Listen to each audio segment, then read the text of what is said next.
and on.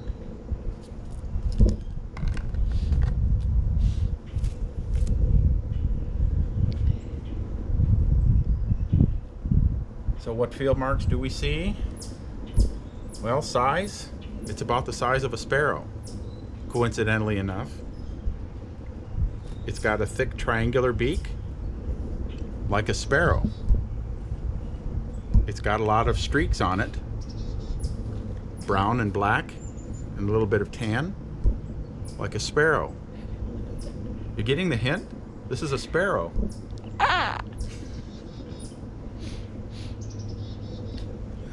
When you're looking at sparrows, there are certain parts of it that you should focus on to identify them. Now, the pattern on the back is really nice and intricate when you look at it up close, but that's not going to often tell you what kind of a sparrow it is. It's usually the pattern on the head.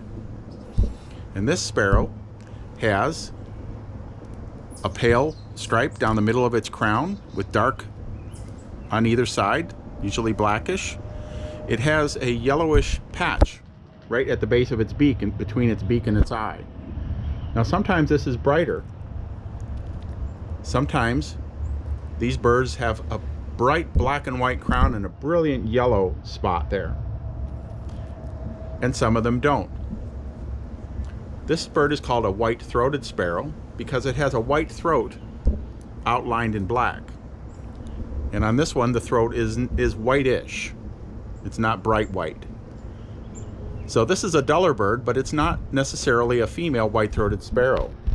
White-throated sparrows come in two color forms. There's one with black and white stripes, and there's one with brown and tan stripes. So this is a brown and tan striped form.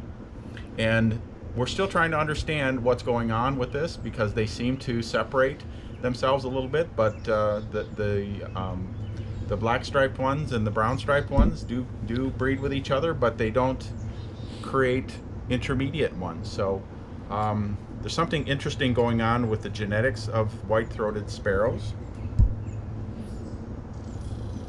One way we can tell the males from the females is by measuring their wings. Males are bigger than females, and there's often a lot of overlap in them.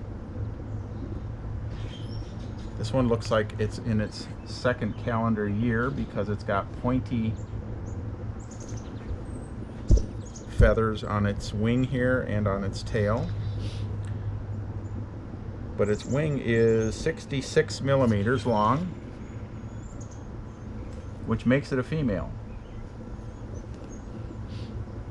If the wing is less than 67 millimeters, it's a female, and if it's more than 74 millimeters, it's a male. So what does that mean if the wing is between 67 and 74? We can't tell. And quite a lot of them are in that group. So this one is a female white-throated sparrow just based on how long the wing is.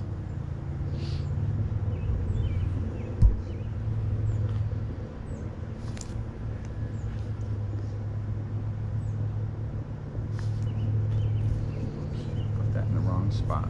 I didn't measure the tail yet, did I? Hoping you would catch that. Tail is 67. And how much fat does it have on it? It has a little bit of fat. If you look carefully, you can see the red skin and muscle with a little yellowish patch right up in here.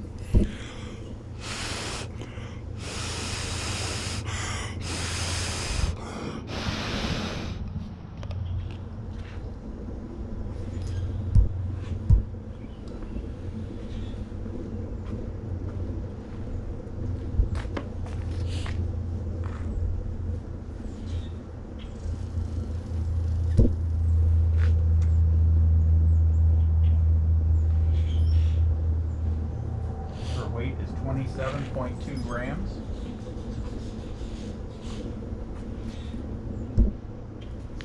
So white-throated sparrows are short distance migrants. Some of them spend the winter here in Michigan, but most of them spend the winter from southern Ohio south into Florida.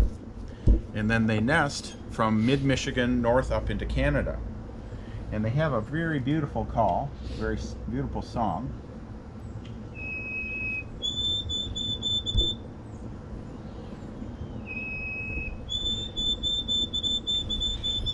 Dear sweet Canada, Canada, Canada.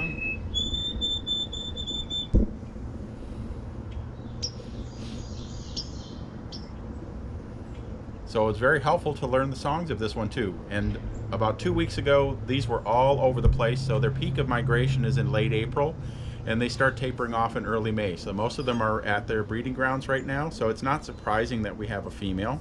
Most of the males have gone through first.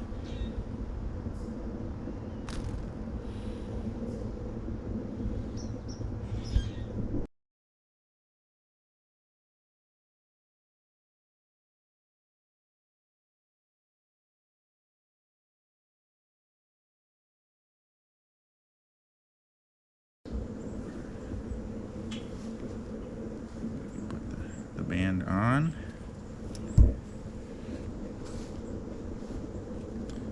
And so if we're comparing, we just did one of these already this morning.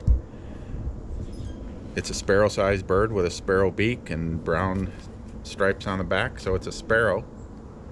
It has a yellow spot in front of the eye and a white throat outlined in gray. But this one is a little bit different from the last one. This one has bright black and white crown stripes, and its yellow spot is much brighter. So what we have found is that that's not a difference of male and female. It's not even a difference of adult and young ones. It's just that there are two different, we call them color morphs. There are tan striped ones and there are white striped ones. And they mix with each other, they interbreed with each other, but we don't see ones that are half and half when they interbreed. So there's something about the genetics of these that is a little bit mysterious right now. So people are still studying this, but we can document what we see. The ones with the tan or with the white and black stripes on the head tend to be a little bit bigger, but we're talking 1 or 2 millimeters on average. So it's very, very slight. So this is a white-throated sparrow. I'm going to look at some of these wing feathers. Something else that I look at on the sparrows is what color is its eye. I don't know if you can get in close enough to see what color its eye is. It's got a brown eye, but we look at, is it grayish brown or is it reddish brown? And to me, that looks a little bit reddish brown. So these are fairly round tail feathers and fairly round feathers up here. So this is an older white-throated sparrow. Again, after its second year.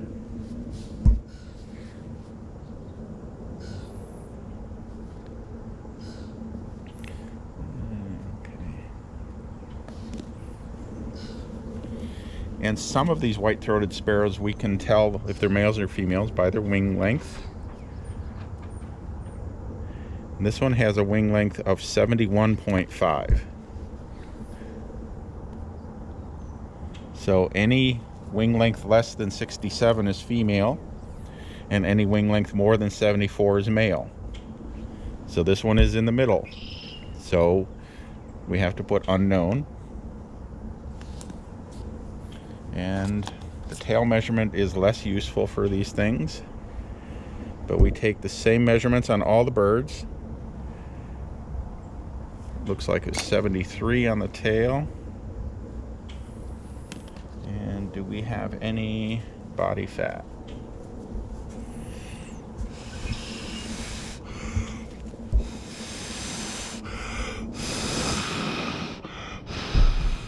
There's definitely some there. See a little bit of yellow.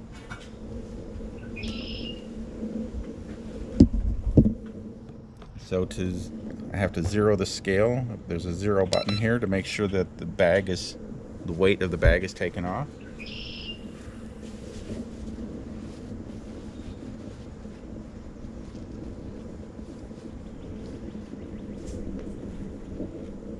It weighs 28.6 grams. So that's almost exactly 1 ounce.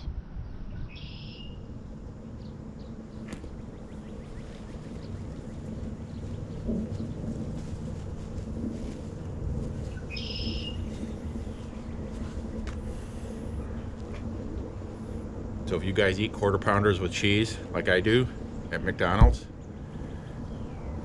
a quarter pound is 4 ounces. And this bird is 1 ounce. So birds are very light because there are a lot of feathers, but they're also adapted to be able to fly. If you're going to fly, you don't want to be thick and heavy. You want to be streamlined and light. So you may have learned this in some of your classes, that the bones of birds are hollow, which makes them light, but they're reinforced internally and makes them very, very strong, even though they're hollow. So we'll let this beautiful white-throated sparrow go.